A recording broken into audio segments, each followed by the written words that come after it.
The Incisive Dental Network was researching labs and who to add into the network and what makes a good quality lab and a good quality lab relationship.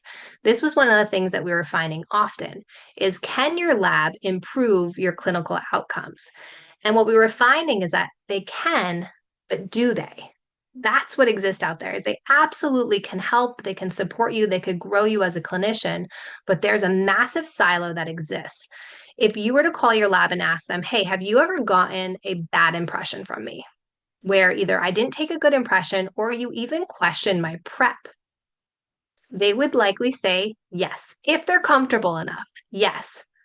But did they call you about this? Do they ever say, hey, just so you know, I think that you should pack cord a little bit more? If you're doing a digital impression, they're not saying, hey, I think your assistant might need some training. They're constantly missing the distal, and we're just having to fill that area in.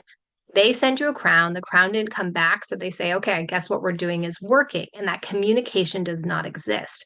So at a clinical level, there's a lot that they're seeing. They may not be dentists, but they are those fabricators, those artists that are creating that final prosthetic that is going in the patient's mouth. And they know what foundation needs to exist to make the best clinical outcome. And yet we're not having those conversations. So at Incisive Dental, we're trying to bridge that gap. We're trying to remove the silos to have that communication back and forth. If there's tiny little micro changes that should happen on the prosthetic, we want the lab to know that. If there's tiny little micro changes that need to happen in the clinical chair, we want the clinician to know that. And it's really important to create those relationships and have those conversations so that you do get the best clinical outcomes for your patient.